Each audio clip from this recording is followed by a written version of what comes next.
Diva, diva, diva. Diva, diva, diva. Diva, diva, diva. Diva, diva, diva. Naku, Vanessa! Ako na dyan, ha? Magbihis ka na. Wala namang makakadiscover sa'yo ng ganitong oras, eh. Is this Martin of Kumparis Band? This is George of Awit Records. Sir George? I want to offer you a recording contract. Recording contract? Yes, and please bring your mystery singer before I let you sign the contract. Ay, kakausapin daw muna niya sila Gabby at Martin. Para paalisin ako sa banda, no? Kasi pangit ako. No beautiful girl, no recording contract. Ito na rin nagsabi, pare, big break natin ka. So ano, papakawalan natin, Sam? Hoy, ano nangyari? Where's the contract?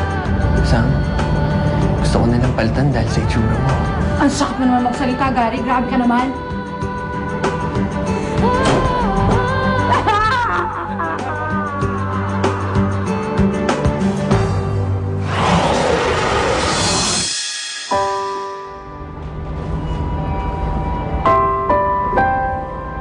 Umayag ka?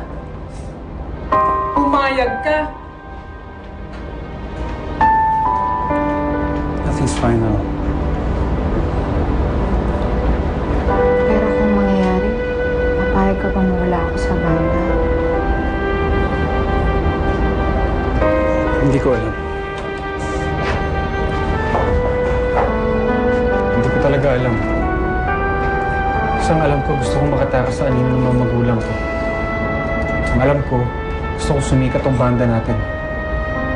Para matupad lahat ng pangarap natin. Para makilala ako. At makakatang sinusulat ko. Ganon. Eh ano naman ang nangyari sa One for All for One? Alam mo, magbobotohan tayo ngayon din. Sino ang boboto na hindi matanggal si Sam? Sino naman ang boboto na dapat matanggal na si Sam?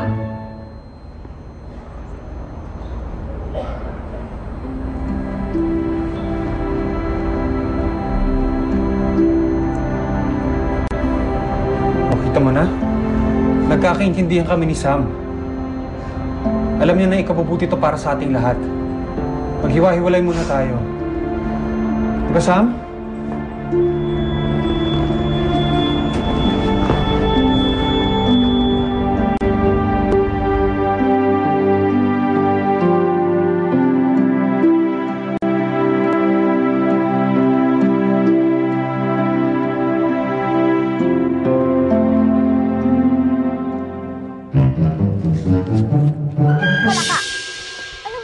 Sabi ko na nga ba?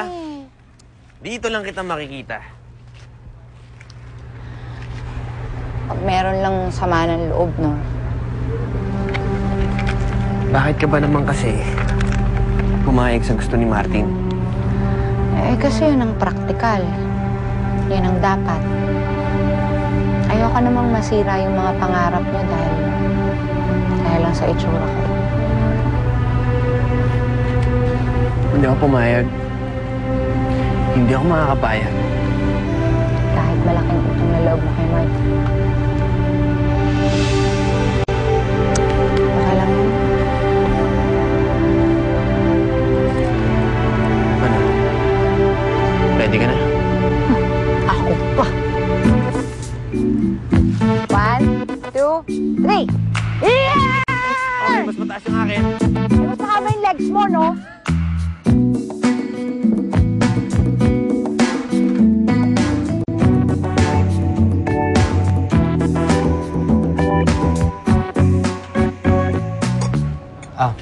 Ako na magliligpit nito. Makabawas man sa utang ko sa'yo. Basta ba mamaya, papakainin mo ko ulit. Alam mo, ang kapal talaga ng mukha mo. Mas masarap kasing kumain kapag may magandang babae ng isilbi. Teka, matanong nga kita. Tayo mo kaya magbihis? Bakit? Ready lang ako para ma-discover. Malay mo, may dumating dito na talent manager o kaya producer at ma-discover ako. Ikaw? Ma-discover? Oo! Dito? Bilang ano? Bilang artista. O kaya dancer. May audition bukas sa dance track, oh. Lunch straw. The search for the next... Yan, ito. The search for the next ultimate dancer. Samahan mo ko bukas, ah. Okay nga yan.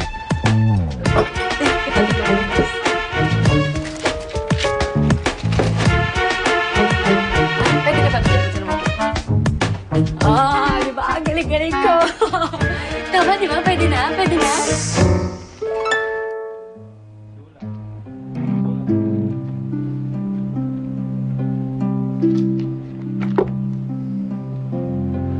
Mukhang matinding love song yan, ah.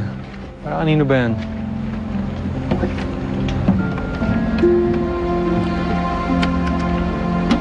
Minsan, alam mo, hanggang ngayon hindi ko pa rin matanggap na hinayaan mo matanggal si Sam sa grupo. Minsan, kailangan natin maging praktikal. Yan yung reality ng industriya natin, pare. Hindi lang sapat na maganda ang boses mo. Kailangan may itsura ka.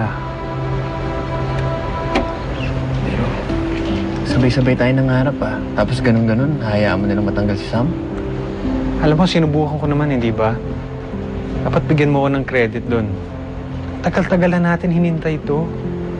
Ilang kasal, binyag, lamay ng pinatulan natin, hindi ko na mabilang. Break natin to, bro. Tatanggihan pa ba natin to? Ganito, pag sumikat na tayo, sabihin natin, bigyan natin ng break si Sam.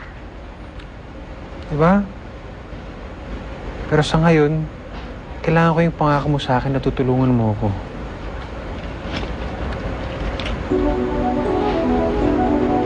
Meron ako naisip.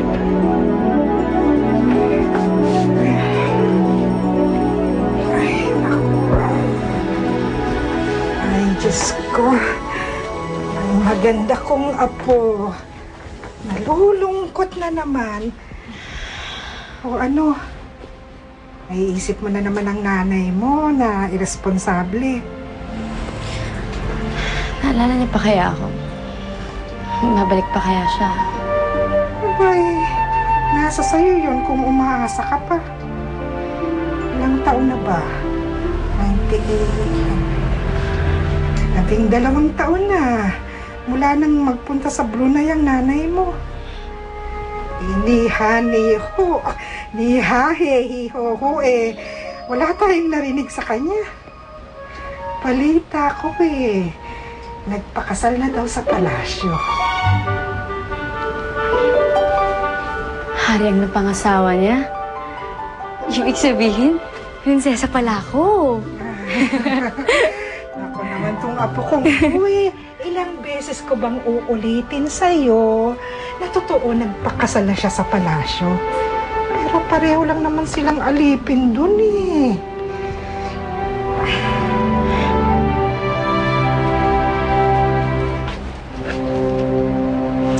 O sakaling maalala niya pa ako.